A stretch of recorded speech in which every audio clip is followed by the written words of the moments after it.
Aquarius, this is for you. Aquarius, may kinalaman to sa inyong trabaho at career or career. Okay. May hinihintay ba kayo guys na news? Aquarius, this is for you. Para sa inyong trabaho or career guys. Sa mga Aquarius ito. I need message for Aquarius. Sa inyong career. Okay, yeah. The Hermit is here. And the Seven of Wands. Okay, challenges nyo, Seven of Wands. Maring, sa trabaho nyo kayo naman ay okay. Kaya lang maraming mga kontrabida sa inyong trabaho, sa inyong company, Aquarius. Andito yung pag-isip-isip papunta sa inyong pagtanda o pagre-retiro, guys. Tingnan natin. Nine of Wands. Marami kayong problema. At gusto nyo na tong takasan o iwanan. Marami kayong problemang dinadala sa ngayon, guys. Responsibilidad, Aquarius. At gusto nyo maging malaya dito. Eight of Pentacles and Two of Swords. So, may mga kabisihan. Pagka-busy, wala nang masyadong pahinga sa masyadong pagtatrabaho, pag-overtime, pag pupuno ng mga oras at wala nang masyadong tulog. Napakahirap. Okay. Aquarius, marami kayong responsibilidad. Punong-puno ng pakikibaka sa buhay. Pinipilit nyo dito maging matatag. Ano man ang mangyari. Ano man yung mga naririnig nyo sa paligid. Mga pasakit ng iba, salita ng ibang tao. Andun yung pagtatrabaho ninyo at pagiging busy sa inyong sarili. But andun pa din yung mga taong dinudukdok kayo ng mga salita at mga panlalait ba o pagsasalita ng masasakit sa inyo. Parang hindi nila matanggap na kayo ay nagiging okay sa buhay, Aquarius, at nagsisimula ulit. So, maaaring wala kayong katulog-tulog, guys. Nakakalimutan nyo nang kumain din paminsan-minsan. Okay. So, andito yung napakahirap na sitwasyon sa mga Aquarius na nandito sa reading. Tingnan natin to, Aquarius.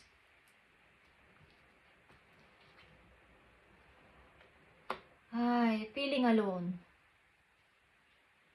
Napakalungkot. Sino pa kaya ang dadagdag sa problema na to na napakabigat ng pinapasan ko? Ano pa ba ang dapat nyong idagdag dito? Napakabigat. Parang wala na kung hindi na magkasya. Okay? Parang kumbaga sa taong wala nang natira sa akin. Okay. Aquarius, andito ang Queen of Pentacles. Pag naisipan mo maging malaya dito sa mga problema na to na pinapasan mo, andito yung pag-alis. Andito yung paglipat. Andito yung pag-alis sa inyong lugar. Andito yung suporta ng mangilan-ngilan para sa inyong ika-kaunlad.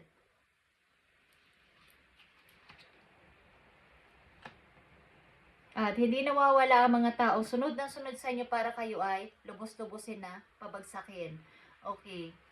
Pagamat kayo nagpapakabisi at hindi na namamansin ng mga taong kung andyan may pumapasok sa buhay ninyo mga tao, kamag-anak man yan o ano, is andito yung mga taong gustong-gusto kayong ibagsak. Okay, Aquarius. King of Wands is here, guys. Dito sa inyong pinag-iisipan na to. Meron dito isang energy na parang gumugulo sa isip ninyo. Something na ang tao na to ay matagal nyo nang hinihintay, guys. Okay? Matagal nyo nang hinihintay ang person na to. Kaya, titignan natin to, guys. Okay?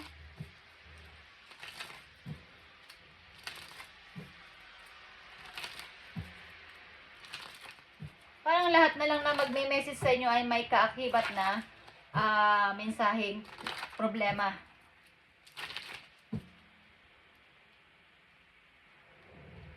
King of Wands.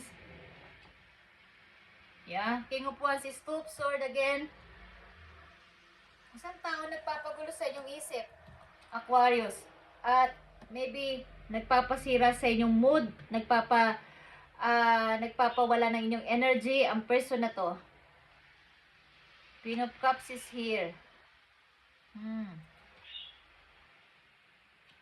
Maring ito ay, tignan natin to Aquarius.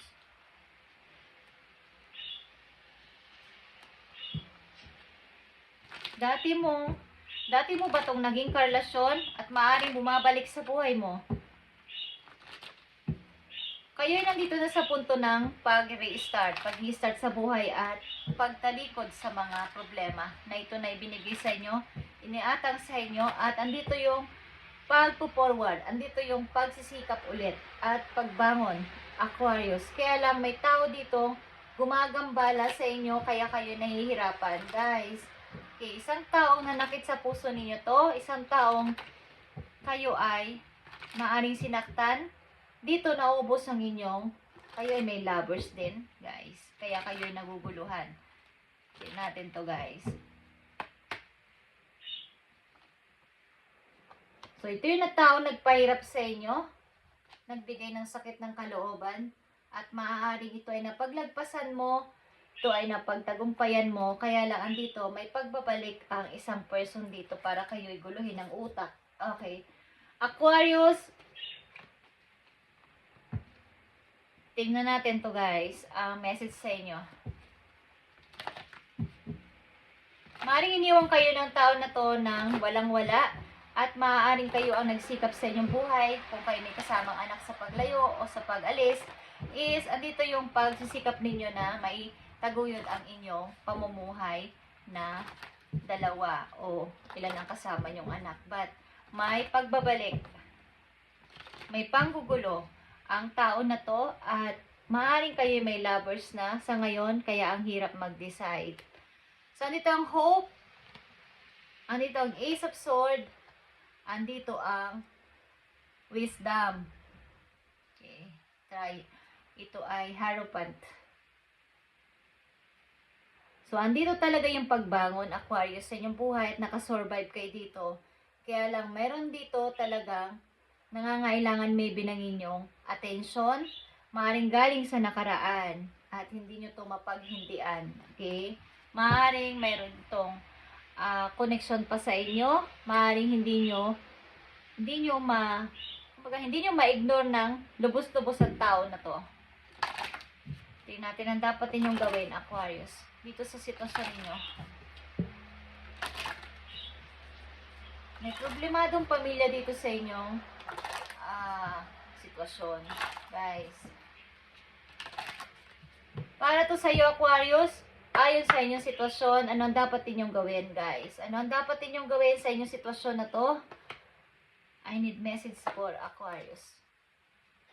So, magpatuloy sa buhay, Aquarius. King of Pentacles is here. Pag-focus muna sa work sa inyong career. Okay. 7 of Pentacles, 4 of Pentacles, and 8 of Wands. Magpatuloy, like I said, sa inyong career. Mag-focus kayo sa inyong career at magpayaman. Okay. Magpaunlad. Ang ibig ko sabihin, magpaunlad. At maaaring, andito yung hindi nyo ma-ignore ang person to sapagkat may mahalaga itong parte sa buhay ninyo. Kung kayo na ikinasal dito, nagkaroon kayo ng anak dito, o may anak kayong dalawa dito, is maaring may connection pa nito sa inyo, sa inyong puso, hindi mo ma-ignore, okay? At meron pang, hindi man to tuluyang, hindi to pakikipagbalikan, but nandun yung awa, andun yung connection. Mag-focus kayo sa inyong career sa ngayon, Aquarius, at magpatuloy sa buhay. Payo sa inyo ninyong mga spirit guides. Guys, Aquarius. Payo sa inyo, guys. Payo sa inyo. I need message for Aquarius. You and your loved ones are protected. Okay? Kung kayo may kasama sa ngayon na inyong mahal sa buhay, pamilya nyo man o mga anak ninyo is protected ng inyong mga angels. At andito ang abundance and prosperity lies ahead. May mga bulaan na paparting ng mga opportunity. So kayo ay observe. Adjustment must be made. Okay. Pag-a-adjust sa inyong mga sitwasyon sa ngayon is dapat din, Aquarius, kung ano man ang inyong sitwasyon sa ngayon, may bago man kayong pamilya o meron kayong nanatili ang pamilya na to sa inyong buhay, sa inyong kasalukuyan, is pag-a-adjust is dapat ninyo maintindihan din. Spirit is working with you.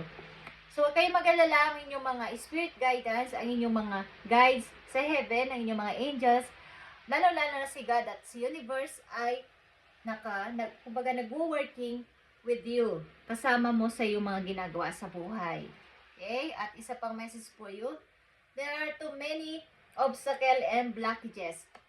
Sa inyong kasalukuyan na inyong mga nagawang sa araw-araw sa inyong routine Aquarius, maraming mga obstacle at mga blockages, kaya kayo ay maging maingat sa inyong mga makakasalamuha. Maraming mga pwedeng magpa-delays ng inyong pag-unlad o pwedeng maging hadlang. Okay? Isang message na lang dito na mahalaga po yung Aquarius. So, pag overthink is here, hindi makapag-decide sapagkat may lumalapit na galing sa nakaraan at mayroong kayong kasalukuyang maaaring minamahal. At andito yung pagka-busy nyo sa inyong trabaho. Marami kayong responsibilidad, guys. Marami kayong mga ginagampanan sa buhay. Araw-araw. Okay, Aquarius. Tingnan natin. Yeah, actually, mayroon ka ditong tatlong two of sword. Pagkagulo ng isip, guys. Pagkagulo ng isip is here talaga. Pagkagulo ng isip. Kailangan mo dito ng balance, guys. Huwag kang mag-overthink. Huwag kang yung ma-mental block. Okay. Sa mga Aquarius na nandito, nagkakaroon ng kaguluhan sa inyong isip. So, inyo itong iwasan. Kailangan nyong i-balance ito, guys. Okay. Message for you, Aquarius. Andito ang trust. This is a reminder that even if you feel that others do not understand you or get what are you doing, it is no excuse to curl up and hide. Okay. Lahat ng mga tao ay hindi mo mapi-please sa iyong ginagawa, sa iyong mga adhikay sa buhay, Aquarius. So, wag mo silang pakinggan at maniwala ka sa iyong sarili. Kailangan magkaroon ka ng space. Wag mo silang masyadong i-entertain sa iyong buhay sa ngayon sapagkat ikaw ay nasa kaguluhan ng isip sa ngayon sa ilang Aquarius na nandito. At wag mong isipin na ikaw ay walang halaga. Okay? The world needs your gift. You are more than worthy. Lagi mong isipin na laki na naging parte mo sa buhay nila, sa buhay ng mga taong naging sangkot sa buhay mo hanggang sa ngayon. At huwag mo isipin na maaari ikaw ay tatalikod sa isang responsibilidad o ibabama mo ng napakabigat na responsibilidad to is ikaw ay sisisihin nila, ikaw ay tatalikuran nila, wala ka na doon. Okay? Ikaw ay nagawa mo na ang part mo at tama na yon. Isipin mo naman ngayon ang iyong kinabukasan at ang iyong pagtanda, ang iyong pagre-retiro. Dapat ka mag-ipon ng pera at matutong pahalagahan ang sarili, matulog, at mag-ipon ng lakas, guys. Kung kayo nag-o-overtime o may mga part-time pa kayong iniisip o ginagawa na, is konting pahinga, konting pag-intindi sa inyo sarili sapagkat kayo din ang kawawa sa bandang huli. Hindi nila kayo matutulungan sa bandang huli. Okay? Ng mga taong inyong dinadala pa hanggang ngayon ang responsibilidad para sa kanila. Magtira sa sarili, guys. Okay, ito ang napifeel ko sa inyong reading, sa inyong message today. Sobrang pagod na ang ilang Aquarius na nandito sa responsibilidad nila. Guys, okay, konting pagbibigay ng love sa sarili. Okay, guys? Hindi masama pagtulong para pag sobra na at hindi na kailangan, guys. Lalo na't kung may kanya-kanya na rin pamilya, may kanya-kanya na rin silang responsibilidad, kailangan nilang sila ay matuto sa sarili nilang buhay. Okay? Thank you, Aquarius, at God bless, guys. Okay, may tatlo ka ditong two of sword. Wag kang masyadong mag-isip ng mag-isip. Magkaroon ng mental block. Okay? At nasa paligid mo maraming blockages sapagkat wag mo silang masyadong i-entertain. Okay? Magbigay ka ng space sa iyong sarili. Kailangan mo ng little bit of space. right now. Okay, Aquarius, thank you and God bless.